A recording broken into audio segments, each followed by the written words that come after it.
श्री सीताराम चंद्राभ्याम नमः। अयोध्या कांड 37वां सर्ग। श्री राम आदि का वल्कल वस्त्र धारण।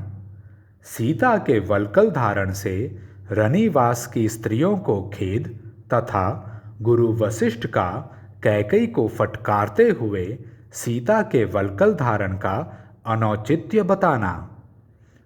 प्रधानमंत्री की पूर्वोक्त बात सुनकर विनय के ज्ञाता श्री राम ने उस समय राजा दशरथ से विनीत होकर कहा, राजन, मैं भोगों का परित्याग कर चुका हूँ।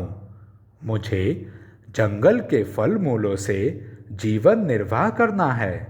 जब मैं सब ओर से आसक्ति छोड़ चुका हूँ, तब मुझे सेना से क्या प्रयोजन है।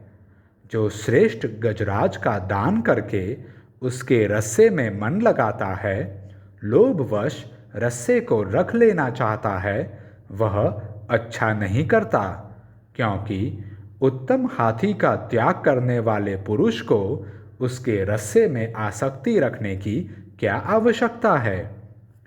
सत्पुरुषों में श्रेष्ठ महाराज, इसी तरह मुझे सेना लेकर क्या करना है।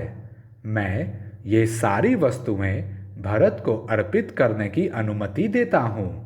मेरे लिए तो माता कैकेयी की दासियाँ चीर, चिथड़े या वल्कल वस्त्र ला दें। दासियों, जाओ खंती और पेटारी अथवा कुदारी और खांची, ये दोनों वस्तुएं लाओ। 14 वर्षों तक वन में रहने के लिए ये चीज़ें उपयोगी हो सकती हैं। कैकेयी लाज संकोच छोड़ चुकी थी। वह स्वयं ही जाकर बहुत सी चीर ले आई और जन समुदाय में रामचंद्र जी से बोली, लो, पहन लो। पुरुष सिंह श्री राम ने कैकेयी के हाथ से 2 चीर ले लिए और अपने महीन वस्त्र उतारकर मुनियों के से वस्त्र धारण कर लिए। इसी प्रकार लक्ष्मण ने भी अपने पिता के सामने ही दोनों सुंदर वस्त्र उतारकर तपस्वियों के से वल्कल वस्त्र पहन लिए। तदंतर रेशमी वस्त्र पहनने और धर्म पर ही दृष्टि रखने वाली धर्मज्ञा शुभ लक्षणा जनक नंदिनी सीता अपने पहनने के लिए भी चीर वस्त्र को प्रस्तुत देख उसी प्रकार डर गईं जैसे मृगी बिछे हुए जाल को देखकर भयभीत हो जाती है। वे कैकेयी के हाथ से 2 वल्कल वस्त्र लेकर लज्जित सी हो गईं। उनके मन में बड़ा दुख हुआ और नेत्रों में आंसू भर आए। उस समय उन्होंने गंधर्व राज के समान तेजस्वी पति से इस प्रकार पूछा, नाथ, वनवासी मुनि लोग चीर कैसे बांधते हैं।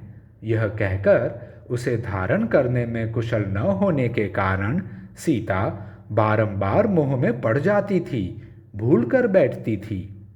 चीर धारण में कुशल न होने से जनक नंदिनी सीता लज्जित हो एक वल्कल गले में डाल दूसरा हाथ में लेकर चुपचाप खड़ी रहीं। तब धर्मात्माओं में श्रेष्ठ श्री राम जल्दी से उनके पास आकर स्वयं अपने हाथों से उनके रेशमी वस्त्र के ऊपर वल्कल वस्त्र बांधने लगे।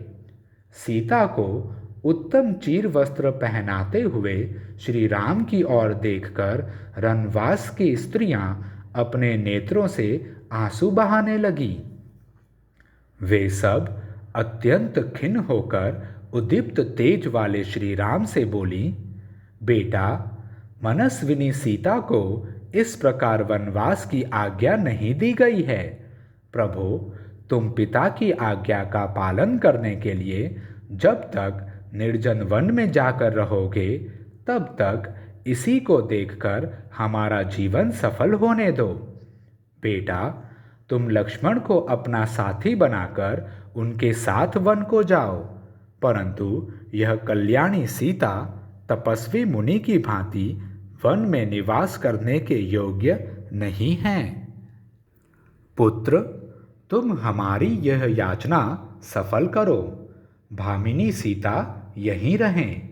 तुम तो नित्य धर्मपरायण हो, अतः स्वयं इस समय यहाँ नहीं रहना चाहते हो, परंतु सीता को तो रहने दो।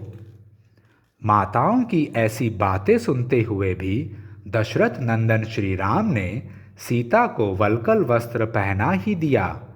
पति के समान शील स्वभाव वाली सीता के वल्कल धारण कर लेने पर राजा के गुरु वशिष्ठ जी के नेत्रों में आंसू भर आया। उन्होंने सीता को रोककर कैकई से कहा, मर्यादा का उल्लंघन करके अधर्म की ओर पैर बढ़ाने वाली दुर्बुद्धि कैकई, तू कैकई राज के कुल की जीती जागती कलंक है। अरे, राजा को धोखा देकर अब तू सीमा के भीतर नहीं रहना चाहती है। शील का परित्याग करने वाली दुष्टे, देवी सीता वन में नहीं जाएंगी। राम के लिए प्रस्तुत हुए राज सिंहासन पर ये ही बैठेंगी। संपूर्ण गृहस्थों की पत्नियां उनका आधा अंग हैं। इस तरह सीता देवी भी श्री राम की आत्मा है, अतः उनकी जगह ये ही इस राज्य का पालन करेंगी। यदि विदेह नंदिनी सीता श्री राम के साथ वन में जाएंगी तो हम लोग भी इनके साथ चले जाएंगे। यह सारा नगर भी चला जाएगा और अंतःपुर के रक्षक भी चले जाएंगे। अपनी पत्नी के साथ श्री रामचंद्र जी जहाँ निवास करेंगे, वहीं इस राज्य और नगर के लोग भी धन दौलत और आवश्यक सामान लेकर चले जाएंगे। भरत और शत्रुघ्न भी चीर वस्त्र धारण करके वन में रहेंगे और वहाँ निवास करने वाले अपने बड़े भाई श्री राम की सेवा करेंगे। फिर तू वृक्षों के साथ अकेली रहकर इस निर्जन एवं सूनी पृथ्वी का राज्य करना। तू बड़ी दुराचारिणी है और प्रजा का अहित करने में लगी हुई है।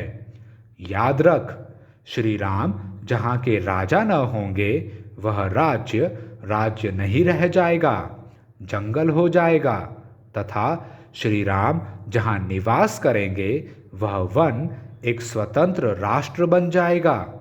यदि भरत राजा दशरथ से पैदा हुए हैं तो पिता के प्रसन्नतापूर्वक दिए बिना इस राज्य को कदापि लेना नहीं चाहेंगे, तथा तेरे साथ पुत्रवत बर्ताव करने के लिए भी यहाँ बैठे रहने की इच्छा नहीं करेंगे। तू पृथ्वी छोड़कर आसमान में उड़ जाए तो भी अपने पितृकुल के आचार व्यवहार को जानने वाले भरत उसके विरुद्ध कुछ नहीं करेंगे।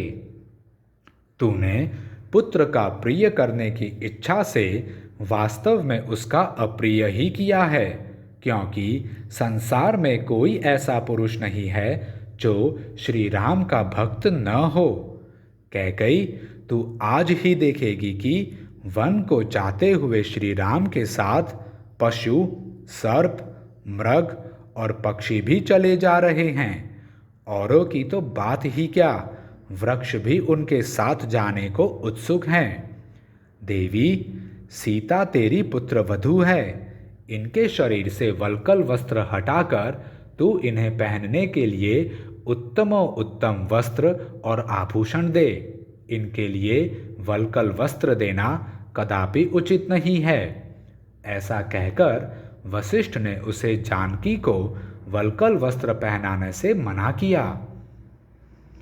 वे फिर बोले, कैकई राजकुमारी, तूने अकेले श्री राम के लिए ही वनवास का वर मांगा है, अतः ये राजकुमारी वस्त्राभूषणों से विभूषित होकर सदा श्रृंगार धारण करके वन में श्री रामचंद्र जी के साथ निवास करें।